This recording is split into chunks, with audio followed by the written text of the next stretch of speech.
So hey hello everyone, welcome to my channel. मैं प्राची शुक्ला स्वागत करती हूँ आपका अपने चैनल शुक्ला अकेडमी 2.0 में। फ्रेंड्स, आज हम पढ़ने वाले हैं क्लास 10th अध्याय 3 एक चर का द्विघात समीकरण। पहले हम समझते हैं कि इस अध्याय के नाम का मीनिंग क्या होता है। एक चर का द्विघात समीकरण, देन हम इसे बनाने की कितनी विधियां हैं इस पे जाएंगे और लाइन से प्रश्नावलियां सॉल्व करेंगे। आप मेरे वीडियोस पर लास्ट तक बने रहिए। तो चलिए स्टार्ट करते हैं आज की क्लास। देखिए फ्रेंड्स, दिया है एक चर का द्विघात समीकरण। सबसे पहले हम समझते हैं कि द्विघात बहुपद क्या होता है। द्विघात बहुपद, तो यहाँ पर द्विघात बहुपद होता है ax² plus bx plus c, जहां a is not is equals to 0। Clear है। यदि हम द्विघात बहुपद को शून्य के बराबर मान लेते हैं, द्विघात बहुपद क्या है ax² plus bx plus c, यदि हम इसको शून्य के बराबर मान लेते हैं तो यही बन जाता है आपका द्विघात समीकरण। फिर से सुनिए फ्रेंड्स, जब हम द्विघात बहुपद को शून्य के बराबर मान लेते हैं तो वह आपका द्विघात समीकरण बन जाता है, जहां चर की अधिकतम घात क्या होती है 2। क्लियर है। नाम से ही देखिए, द्विघात मतलब अधिकतम घात कितना होना चाहिए 2। यहाँ चर कौन है x और a b c क्या है, यहाँ पे अचर राशि है। ठीक है। अब समझिए कि इसे बनाने की विधियां कितनी हैं। तो इसे बनाने की 3 विधि है। पहली विधि है गुणनखंड विधि, दूसरी विधि है पूर्ण वर्ग विधि और तीसरी विधि होती है द्विघात सूत्र। द्विघात सूत्र से बना सकते हैं, जिसे हम श्रीधराचार्य विधि भी कहते हैं। क्या बोलते हैं? श्रीधराचार्य विधि। क्लियर है फ्रेंड्स। तो चलिए लाइन से प्रश्नावलियां सॉल्व करते हैं। फ्रेंड्स देखिए, प्रश्नावली 1 का पहला क्वेश्चन आपके सामने है। क्वेश्चन दिया है निम्नलिखित में से वर्ग समीकरण चुनिए। आपको यहाँ पे 6 क्वेश्चन दिए गए हैं। इसमें से कौन सा वर्ग समीकरण है, इसका चुनाव हमें करना है। देखिए, वर्ग समीकरण नाम से स्पष्ट है, जिस समीकरण में वर्ग होगा। किसका वर्ग होगा? चर राशि का, यानी कि x का जिसमें वर्ग होगा वह वर्ग समीकरण है। ठीक है। तो यहाँ पे हम लिखेंगे वर्ग समीकरण है। कौन कौन से वर्ग समीकरण? देखिए, यहाँ x का स्क्वायर है, यानी कि यह वर्ग समीकरण होगा। ठीक है। और इसमें x का स्क्वायर है, यह भी क्या होगा? वर्ग समीकरण होगा। इसमें देखिए, इसमें x का स्क्वायर है क्या? नहीं है, यानी कि यह वर्ग समीकरण नहीं होगा। इसमें देखिए x - 1 x + 2, यह दोनों गुणा के रूप में है, यानी कि हम जब x - 1 का गुणा x + 2 के साथ करेंगे तो देखिए करते हैं, मैं आपको यहाँ पर बना के बताती हूँ। x - 1 है और यहाँ पे है x + 2। तो चलिए क्या होगा, x का गुणा पहले x + 2 के साथ होगा, फिर -1 का गुणा x + 2 के साथ होगा। तो सॉल्यूशन क्या हो जाएगा फ्रेंड्स? x² + 2x - x + 2, यानी कि x² + x + 2। यहाँ भी क्या मिला हमें? x का स्क्वायर मिला, यानी कि यह भी क्या होगा? आपका वर्ग समीकरण होगा। क्लियर है। इसमें देखिए, यहाँ पे फॉर्मूला क्या अप्लाई होगा? a - b का स्क्वायर इज इक्वल्स टू क्या होता है? a² + b² - 2ab। यहाँ पर a क्या है फ्रेंड्स? x a माने हैं और 3 को y माने हैं। क्लियर है। b माने हैं। क्लियर है। तो क्या होगा? ये भी क्या होगा? चलिए सॉल्व करके दिखा देती हूँ। x - 3 का स्क्वायर इज इक्वल्स टू हो जाएगा x का स्क्वायर प्लस 3 का स्क्वायर - 2x और 3। क्लियर है। यानी कि ax² आया यहाँ पे, मतलब यह भी क्या होगा? आपका वर्ग समीकरण होगा। क्लियर है। इसको देखिए, x का गुणा x - 5 से कीजिए तो क्या हो जाएगा? x² - 5x। यहाँ भी x² आया, यानी कि यह भी क्या होगा? आपका वर्ग समीकरण होगा। क्लियर है फ्रेंड्स। तो देखिए वर्ग समीकरण कौन कौन सा है? x² - 3x -3x² - 2² और x minus 1 x plus 2 x minus 3 square x minus 5, यह सभी क्या होगा आपका वर्ग समीकरण होगा। यानी कि वर्ग समीकरण कौन सा नहीं होगा, केवल यह वाला टर्म आपका वर्ग समीकरण नहीं होगा। क्यों? क्योंकि यहाँ x का स्क्वायर नहीं है। क्लियर है फ्रेंड्स? देखिए प्रश्नावली 1 आपका केवल इतना ही था। चलिए अब हम आगे बढ़ते हैं प्रश्नावली 2 में। तो देखिए सेकेंड प्रश्नावली का पहला क्वेश्चन आपके सामने है। क्वेश्चन में दिया गया है जांचिए कि दिए गए मान समीकरण के मूल है या नहीं है। आपको यहाँ समीकरण दे दिया गया है 2x square plus x minus 6 is equals to 0 और x के दो मान दे दिए गए हैं, x इज इक्वल्स टू 2 और x is equals to minus 3/2। यानी कि हमें इस प्रश्नावली में बारी बारी से एक बार x का मान 2 रखना है और एक बार x का मान माइनस 3/2 रखना है। ठीक है फ्रेंड्स? यानी कि यदि लेफ्ट हैंड साइड और राइट हैंड साइड के मान इज इक्वल्स टू आ जाते हैं, बराबर आ जाते हैं, तो क्या होगा, यह समीकरण का मूल होगा अथवा नहीं होगा। तो चलिए बनाते हैं, कैसे सॉल्व करते हैं। हम लोग सबसे पहले लिखेंगे दिए गए समीकरण। क्या दिया गया friends? 2x square plus x minus 6 is equals to 0, इसे समीकरण नंबर 1 मान लेते हैं। अब हम लिखेंगे कि समीकरण 1 में x बराबर 2 रखने पर, क्लियर है, एक बार हम x का मान क्या रख लेंगे, 2 रख लेंगे। तो चलिए रखते हैं 2, x की जगह रखिए 2 स्क्वायर प्लस x की जगह रखिए 2 minus 6 is equals to 0। Clear है? 2 स्क्वायर यानी कि 2 2 4 plus 2 minus 6 is equals to 0। Clear है? 2 चौक 8 धन 2 ऋण 6 बराबर 0। 8 और 2 10 ऋण 6 बराबर क्या आ जाएगा, 0। यानी कि 4 is not is equals to 0। जो 4 है वह 0 के बराबर नहीं है। यानी कि left hand side is not is equals to right hand side. Clear है फ्रेंड्स? इतना तो समझ में आ गया कि x का एक मान समीकरण का मूल नहीं है। देखते हैं कि क्या x का दूसरा मान समीकरण का मूल है या नहीं। तो चलिए फिर से लिखेंगे समीकरण 1 में पुनः x बराबर माइनस 3/2 रखने पर। चलिए रखते हैं फ्रेंड्स। यहाँ देखिए 2x की जगह रखेंगे माइनस 3/2 स्क्वायर प्लस x की जगह रखेंगे minus 3/2 minus 6 is equals to 0। Clear है? चलिए 2 मल्टीप्लाई, ऋणात्मक संख्या का घात सम संख्या है, यानी ऋण संख्या हट जाएगी। 3 का वर्ग मतलब 9, 2 का वर्ग मतलब 4, धन और ऋण का ऋण 3/2 ऋण 6 बराबर 0। इतना क्लियर है फ्रेंड्स? देखिए 2 1 का 2, 2 दूनी 4, इधर क्या बचा 9/2 minus 3/2 minus 6 is equals to 0। इसके बटे में मैं 1 लिख सकती हूँ। अब देखिए 2 2 और 1 का एलसीएम निकालेंगे तो निकलेगा 2। जो एलसीएम होता है नीचे वाले से भाग और ऊपर वाले से गुणा करते हैं। क्लियर है फ्रेंड्स? यानी कि 2 को जब हम 2 से भाग करेंगे तो 1 बचेगा, 1 का गुणा 9 से होगा तो 9 ऋण। सेम प्रोसेस, 2 को 2 से भाग करेंगे तो बचेगा 1 और 1 का गुणा 3 के साथ करेंगे तो आएगा 3 ऋण। 2 का भाग 1 से करेंगे तो बचेगा 2 और 2 का गुणा जब 6 से होगा तो 2 छक्के 12 इज इक्वल्स टू 0। जो 2 है वो यहाँ डिवाइड में है, इधर जाके मल्टीप्लाइड में हो जाएगा। 0 से किसी भी संख्या का मल्टीप्लाई करो तो 0 हो जाता है। अब देखिए 9 में से 3 गया 6 बचा और 6 में से 12 जाएगा तो बचेगा ऋण 6। देखिए यह 0 के बराबर है क्या? नहीं है। अतः left hand side is not is equals to right hand side. Proof है फ्रेंड्स कि यहाँ पर जो x का मान है वो समीकरण का मूल नहीं है। क्लियर है? होप आपको समझ में आ गया होगा। चलिए इसी का एक क्वेश्चन और सॉल्व करते हैं। देखिए फ्रेंड सेकेंड क्वेश्चन यहाँ पे दिया गया है। सेम प्रोसेस से इसे बनाएंगे। समीकरण में एक बार x का मान √3 रखेंगे और एक बार -2√3 रखेंगे।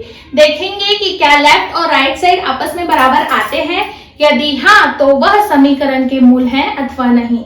तो चलिए बनाते हैं। यहाँ हम सॉल्यूशन रखेंगे, इसे नाम दे देंगे हम समीकरण 1। ठीक है, फिर यहाँ मैं लिखूंगी समीकरण 1 में x बराबर क्या रखेंगे, √3 रखने पर क्वेश्चन में दिया गया है आपको। ठीक है, चलिए जहां जहां x है वहां लिखिए √3 का स्क्वायर माइनस 3 √3 x की जगह रखेंगे √3 plus 6 is equals to 0। Clear है फ्रेंड्स? यदि वर्गमूल रहता है उसका स्क्वायर रहता है तो वर्गमूल हट जाता है, यानी कि यहाँ आ जाएगा 3 ऋण 3 वर्गमूल और वर्गमूल का गुणा, वर्गमूल हटा यानी कि यहाँ बच जाएगा 3। क्लियर है? धन 6 बराबर 0, यानी कि 3 ऋण 3 तिया 9 धन 6 बराबर 0। धन और धन जुड़ेगा, 6 और 3 जुड़ेगा, यानी कि 9 ऋण 9 बराबर 0, यानी कि 0 इज इक्वल्स टू 0। यानी कि प्रूव हुआ फ्रेंड्स, लेफ्ट हैंड साइड बराबर है किसके, राइट हैंड साइड के, यानी x का यह मान समीकरण का मूल है। देखते हैं दूसरा मान है कि नहीं। चलिए पुनः क्या करेंगे, पुनः समीकरण 1 में x बराबर इस बार क्या रखेंगे, -2√3 रखने पर। चलिए फ्रेंड्स रखते हैं, x स्क्वायर मतलब -√3 वर्ग ऋण 3 वर्गमूल 3, x की जगह रखिए -2√3 plus 6 is equals to 0। Clear है फ्रेंड्स? देखिए सॉल्व करते हैं। ऋणात्मक संख्या का घात सम संख्या ऋण हट जाएगा, 2 दूनी 4, वर्गमूल 3 का वर्गमूल हट जाएगा, 3 हो जाएगा, ऋण संख्या का गुणा होता है, वर्गमूल का गुणा होता है, 3 दूनी 6। अच्छा देखिए ऋण और ऋण क्या होगा, पहली बात तो धन होगा, 3 दूनी 6, वर्गमूल 3 और वर्गमूल 3 का गुणा, वर्गमूल हट जाएगा, केवल 3 बचेगा, धन 6 बराबर कितना आ जाएगा 0, यानी 4 तिया 12 धन 6 तिया 18 धन 6 बराबर 0, यानी कि 18 और 18 36 is not is equals to 0। अतः left hand side is not is equals to right hand side. देखिए फ्रेंड्स, x का एक मान तो समीकरण का मूल दिख रहा है, लेकिन x का दूसरा मान समीकरण का मूल नहीं दिख रहा है, अतः यह दोनों ही मान क्या होंगे, समीकरण के मूल नहीं होंगे। ठीक है, अतः यह समीकरण के मूल नहीं है। यदि एक मान रहता है 0 के लेफ्ट राइट के बराबर और एक मान नहीं रहता है तो क्या होगा, फिर भी यह समीकरण का मूल नहीं होगा। क्लियर है फ्रेंड्स? देखिए अब आगे बढ़ते हैं सेकंड क्वेश्चन की तरफ। सेकंड क्वेश्चन दिया है, निम्नलिखित द्विघात समीकरण के मूल ज्ञात करो। यहाँ पे आपको द्विघात समीकरण दे दिया गया है, इसके मूल ज्ञात करने हैं आपको। तो चलिए कैसे ज्ञात करते हैं। पहला क्वेश्चन देखिए, x-4 और x-2 इज इक्वल्स टू 0। यहाँ दो ठोक वैल्यू दिया गया है, x-4 और x-2, दोनों को बारी बारी से 0 के बराबर रखना है, फिर आपका मान निकल जाएगा। कैसे, देखिए x-4 x-2 is equals to क्या दिया गया है 0। एक बार क्या करेंगे हम, तब x-4 को 0 के बराबर लेंगे तो 4 उधर जाके क्या हो जाएगा, +4 -4 है, उधर जाके +4। सेम ऐसे ही x-2 इज इक्वल्स टू लेंगे फ्रेंड 0। अब -2 इधर जाके क्या हो जाएगा +2, यानी कि इस द्विघात समीकरण के दो मूल, अतः मूल यहाँ पर क्या क्या होंगे, 4 और 2 होंगे। क्लियर है फ्रेंड्स? बहुत ही आसान क्वेश्चन है और ये एग्जाम में आता भी है, तो इसकी प्रैक्टिस अच्छे से कीजिए और अच्छे से इसे समझिए। ये आपका आंसर है। देखिए सेकंड क्वेश्चन दिया है x-7 का स्क्वायर इज इक्वल्स टू 0। अब इसे कैसे बनाएंगे, तो इसे हम ऐसे लिख सकते हैं क्या, x-7 इज इक्वल्स टू 0, ऐसे लिख सकती हूँ क्या मैं। अब देखिए तब क्या करते हैं, एक बार हम x-7 को 0 के बराबर मानेंगे, एक बार इस वाले x-7 को 0 के बराबर मानेंगे। तो देखिए x-7 इज इक्वल्स टू 0, तो x बराबर -7, इस तरफ जाके +7। Same process, x-7 is equals to 0, तो x-7 जाके +7। यहाँ पे दो मूल मिले हैं हमको 7 और 7, अतः मूल क्या होंगे, 7 होंगे। क्लियर है फ्रेंड्स? समझ। देखिए तीसरा क्वेश्चन दिया है, क्या √2 समीकरण का मूल होगा। कैसे ज्ञात करेंगे इसे, जहां जहां x है वहां वहां रखेंगे √2, यानी कि यदि लेफ्ट साइड और राइट साइड बराबर आया मतलब यह समीकरण का मूल होगा। कैसे बनाते हैं देखिए फ्रेंड्स, सॉल्यूशन लिखेंगे, दिया गया समीकरण क्या दिया है friends, x² plus 2x minus 4 is equal to 0, यह समीकरण 1 हुआ। अब क्या करेंगे, समीकरण 1 में x के स्थान पर क्या रखेंगे, √2 रखने पर चलिए रख देती हूँ, यहाँ रखिए √2² plus 2 √2 minus 4 is equal to 0। Clear है फ्रेंड्स, √2 का स्क्वायर यानी कि 2 plus 2 √2 minus 4 is equal to 0। Clear है। अब हम लिखेंगे 2 √2, देखिए 4 में से 2 जाएगा, 2 बचेगा यहाँ पे बराबर 0। अब देखिए इन दोनों में से मैं क्या कॉमन निकालूंगी, 2 कॉमन निकाल दूंगी, अंदर बचेगा √2 माइनस 1 बराबर 0। ये इस साइड चला जाएगा तो 0 हो जाएगा, जब बटे में जाएगा तो यानी √2 minus 1 is not is equal to 0, यानी कि left hand side is not is equal to right hand side. Clear है फ्रेंड्स, अतः क्या होगा, √2 समीकरण का मूल होगा कि नहीं होगा, नहीं होगा। क्यों नहीं होगा फ्रेंड्स, क्योंकि दोनों साइड आपस में इज इक्वल टू नहीं है। क्लियर, चलिए आगे बढ़ते हैं क्वेश्चन नंबर 4 की तरफ। फ्रेंड्स क्वेश्चन नंबर 4 दिया है, निम्नलिखित वर्ग समीकरण का गुणनखंड करके मूल ज्ञात करो।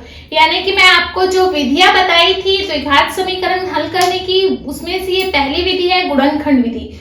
तो चलिए देखते हैं इस विधि से कैसे सॉल्व करते हैं। क्वेश्चन आपको दिया है 9x² minus 3x minus 2 is equal to 0। इस टाइप का क्वेश्चन हम पहले भी बहुपद वाले क्वेश्चन में अध्याय में सॉल्व कर चुके हैं। तो देखिए सबसे पहले क्या करते हैं, प्रथम पद और अंतिम पद का गुणा करते हैं, यानी कि 9 और 2 का हम गुणा करेंगे तो क्या हो जाएगा, 9 दूनी 18। क्लियर है। अब मध्य पद को देखिए, मध्य पद है -3x। क्या है मध्य पद, -3x, यानी कि हमें इस 18 को ऐसे दो भागों में तोड़ना है जिसका गुणा करने से 18 है और घटाने से -3x है। ठीक है, घटाते क्यों है, क्योंकि देखिए जो अंतिम पद है उसके सामने में माइनस लगा है, यही पहचान है कि इसको दो रूपों में तोड़ेंगे और उन दोनों रूपों को आपस में घटाने से कितना आना चाहिए, ऋण 3x आना चाहिए। तो देखिए सबसे पहले 18 का गुणनखंड होता क्या क्या है, 2 3 6 9, ये सब क्या है 18 का गुणनखंड है। अब देखिए 3 और 6 को मैं लेती हूँ, 3 और 6 का गुणा करती हूँ तो 18 आता है क्या, हाँ आता है। और यदि 6 में से 3 घटाती हूँ तो ऋण 3x आएगा क्या, जी आएगा। तो इसी दो रूपों में हमें इन्हें तोड़ना है। तो देखिए कैसे तोड़ते हैं, सबसे पहले जो क्वेश्चन दिया है उसे नोट डाउन करेंगे, फिर देखिए इस 3x के जगह मैं लिखूंगी ऋण 6x धन 3x ऋण 2 बराबर 0। क्लियर है।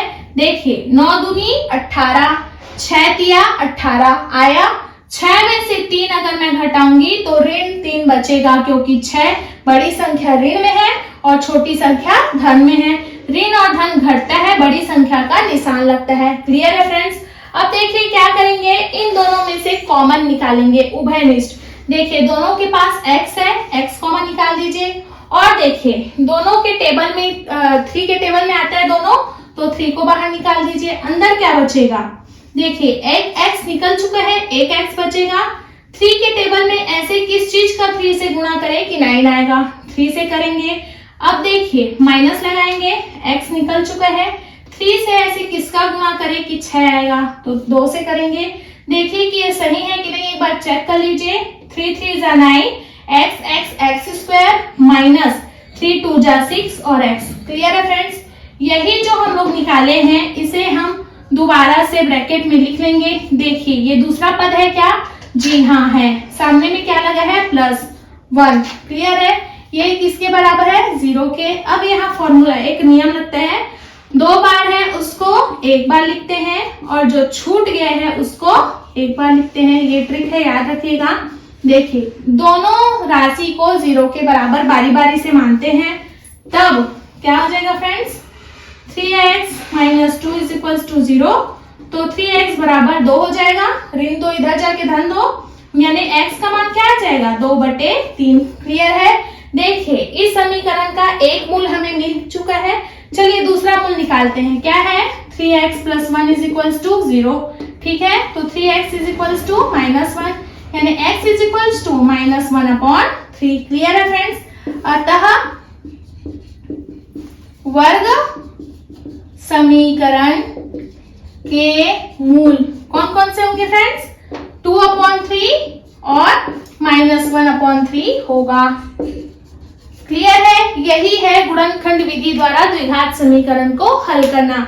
चलिए इसी का सेकंड क्वेश्चन बनाते हैं, फिर आपको क्लियर हो जाएगा। देखिए इसी विधि का सेकंड क्वेश्चन दिया है, 3x² minus 11x plus 10 is equal to 0। ठीक है, अब देखिए क्या करते हैं, सबसे पहले प्रथम और अंतिम पद का गुणा करते हैं, यानी 3 और 10 का गुणा करेंगे तो हमको मिल जाएगा 30। ठीक है, यानी इस 30 को ऐसे दो भागों में गुणा करना है जिनको जोड़ने पर क्या मिले, 11 मिले। क्लियर है। 30 को ऐसे दो भागों में तोड़ना है जिसे जोड़ने पर क्या मिले, ऋण 11 मिले। क्या मिले, ऋण 11 मिले। तो चलिए सबसे पहले 30 को देखेंगे। 30 किसका किसका गुणनखंड है, 2 का, 3 का और 5 का, 6 का, ठीक है, 10 का। देखिए फ्रेंड्स यहाँ पे यदि मैं लेती हूँ 5 और 6, ठीक है, तो देखिए 5 छक्के 30, हमको 30 मिलेगा गुणा करने में। और यदि 5 और 6 को ऋण 5 ऋण 6 को जोड़ते हैं तो ऋण 11 मिलता है क्या, जी हाँ मिलता है। यानी इस 30 को हम ऋण 6 और ऋण 5 में क्या कर देंगे, तोड़ देंगे। कैसे तोड़ते हैं देखिए, 3x² minus 6x minus 5x plus 10 is equal to 0 ऐसे लिख सकती हूँ। देखिए 5 छक्के 30, ऋण 6 और ऋण 5 दोनों जोड़ के कितना हो जाएगा, ऋण 11। क्लियर है फ्रेंड्स। तो देखिए अब इन दोनों में से कॉमन क्या निकलेगा, दोनों के पास x है, x कॉमन निकाल देंगे। दोनों के पहाड़े में 3 आता है, 3 कॉमन निकाल देंगे। अंदर बचेगा क्या, 3x निकल चुका है, 1x बचेगा, माइनस x निकल चुका है। 3 के पहाड़े में ऐसे किसका गुणा करें कि 6 आएगा, तो 2 का गुणा करेंगे, 3 दूनी 6। क्लियर है फ्रेंड्स। एक बार सही है कि नहीं चलिए चेक करते हैं। 3x into x 3x²। Clear है। 3 दूनी 6 और 1 x। सही है फ्रेंड्स। ये जो ब्रैकेट मिला है इस ब्रैकेट को हम यहाँ क्या करेंगे, उतार देंगे। अब देखिए इसमें से x निकल चुका है तो इधर क्या आएगा, 5 किसके साथ आएगा, ऋण के साथ। क्लियर है। देखिए एक बार फिर से इस x² को उठा के मैं यहाँ रख दूंगी। अब इन दोनों की तुलना करेंगे। यहाँ पर x पहले से था, क्या नहीं था, ऋण 5, तो ऋण 5 को यहाँ पर मैं ऐड कर दूंगी। अब सही है कि नहीं कैसे चेक करते हैं, -5x का गुणा करेंगे, -5x होगा, माइनस और माइनस प्लस होगा, 5 दूनी 10। क्लियर है फ्रेंड्स। अब देखिए क्या करते हैं इससे आगे, जो 2 बार है उसे 1 बार और जो छूट गया है उसे 1 बार। ठीक है, बारी बारी से दोनों को शून्य के बराबर मानेंगे। तब सबसे पहले हम मानेंगे x माइनस 2 को 0 के बराबर, यानी x हमें क्या मिल जाता है, 2, एक मूल मिल गया। दूसरा मूल निकालेंगे। चलिए 3x minus 5 is equal to 0, तो 3x is equal to plus 5, x is equal to क्या हो जाएगा, 5/3। दूसरा मूल क्या है, 5/3। अतः समीकरण का मूल क्या क्या है फ्रेंड्स, 2 और 5/3 होगा। क्लियर है। होप आपको समझ में आ गया होगा। इससे आगे का क्वेश्चन हम अगले पार्ट में सॉल्व करेंगे, वीडियो बहुत ज्यादा लंबा हो जाने के कारण। तो फ्रेंड्स यदि वीडियो पसंद आई हो तो इसे लाइक कीजिए, कमेंट कीजिए, अपने दोस्तों के साथ शेयर कीजिए और जी हाँ मेरे चैनल को सब्सक्राइब करना बिल्कुल ना भूलें। तो चलिए आज का क्लास यहीं समाप्त करते हैं। Thank you for watching.